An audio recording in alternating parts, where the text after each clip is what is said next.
Hi dancers, Jess here. Welcome back to the Whole Dancer YouTube channel. If you're new here, welcome. And if you're returning, welcome back. Today I want to chat about how to stay fit and healthy while you're traveling this summer. A lot of times, even if you are heading to summer intensives, you might have a lot of other time where you're possibly going on vacations or just spending a lot more leisure time or relaxed downtime. And there are some great ways to stay fit and healthy and at your peak level, even during those times away from the studio.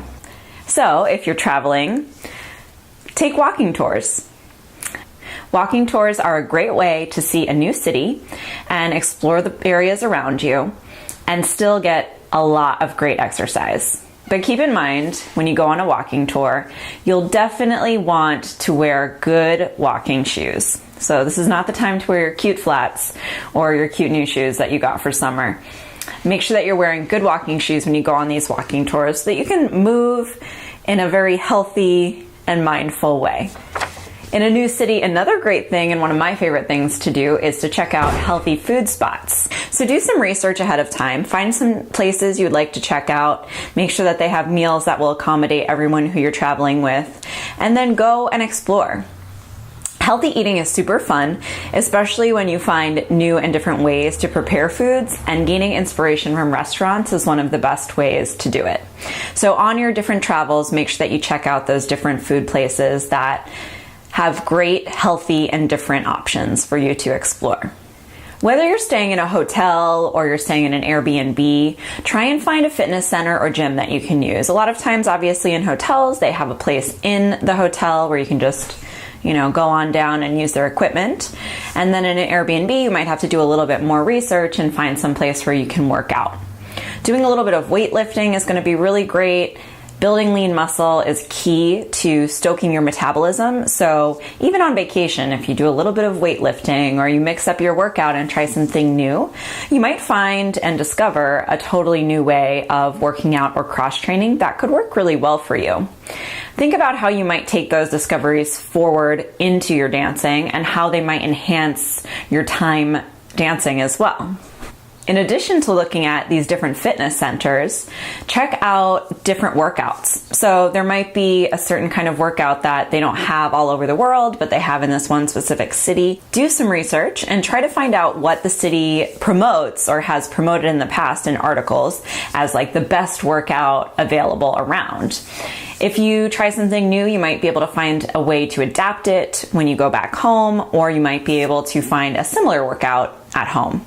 But it's a nice way to stay active and still be exploring and learning and trying new things, because that's really what travel is all about. And it's great when you can incorporate your love for movement into your travel plans. And you can do those things alone or try and inspire whoever you're traveling with to go with you, even if your mom or siblings don't usually, or your dad, even if they don't typically do the same kinds of workouts as you, maybe you can inspire everyone to try something new. When you consider that a workout usually only takes about an hour out of your day or your plans, it's not a big chunk of time. It's not like you're going to miss some big excursion that you wanted to go on. And a lot of times you can really work a workout around what you're doing. So try to plan that in and look at it, like I said, as a new exploration and way to try something else. Whether the place that you're traveling is going to be hotter weather than you're used to or not, make sure that you stay hydrated. A lot of the time when we're out and about and we aren't sure where we're going to be able to find a restroom, we pull back on hydration and we don't drink quite enough water. A lot of times when you travel, that can happen. And keep in mind too, when you're on an airplane, it's easy to get dehydrated for the same reasons. You don't want to have to pop up and use the bathroom all the time. So add that to then not hydrating as well once you actually get to your destination, and you can end up spending your entire trip chronically dehydrated.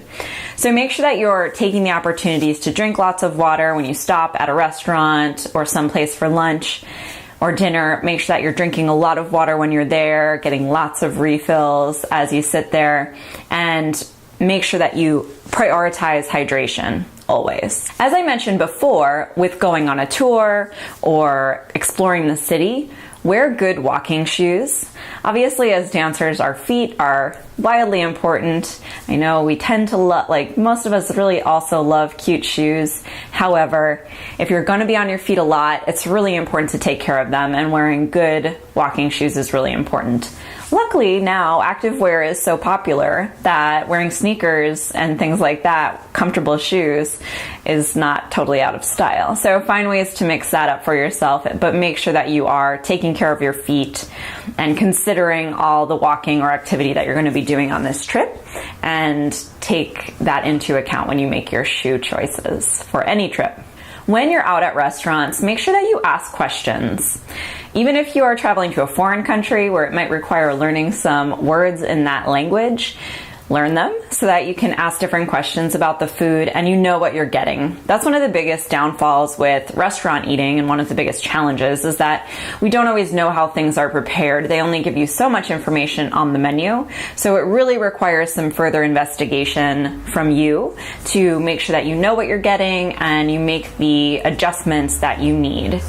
So definitely check that out, and definitely make sure that you ask the questions that you need to get answered for not just dietary preferences, but obviously, especially if you have allergies or food sensitivities.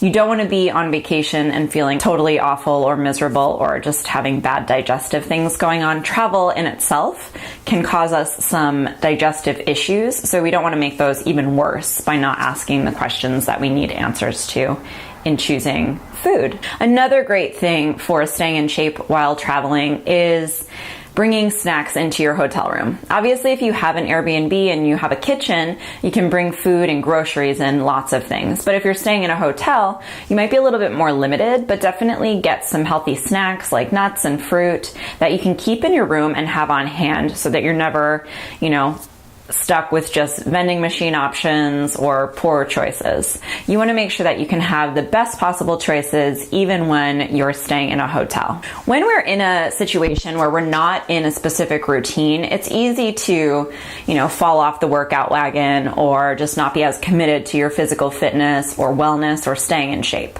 So I think that even while you're on vacation, it's useful to have some little things that you maintain even though you're not in your home base. So that might be waking up and doing a 15-minute Pilates routine on a mat or just in your hotel room. Maybe it's going to be a 15-minute yoga or stretching routine in the morning. Maybe you'll meditate in the morning. Maybe you write down some things that you're grateful for in a journal. Whatever it is, pick those little things that you can stay committed to throughout your trip and your travels, because that's going to help you to stay motivated and inspired even while you have a lot of different things going on. I think one of the most important things for dancers in travel is to remember that one vacation, one trip, a few indulgent meals is not going to derail all the work that you've done all year long. You've been committed to dance and you're staying committed to dance. And just because you have a good time over the summer and maybe let loose a little bit, that's not going to be a bad thing. In fact, you'll go back to the studio and feel so much more refreshed and ready to tackle new challenges that vacation really can rejuvenate you and bring you back feeling even happier and more ready to take those next steps in your career or training. Thank you so much for checking out this video. If you liked it, please give it a thumbs up, and don't forget to subscribe to the Whole Dancer YouTube channel. I'll share a new video about every week, and head over to thewholedancer.com for more. You can sign up for the email list there, and you'll stay in the loop with all the events and happenings at The Whole Dancer. Thank you so much for tuning in, and I'll catch you next time.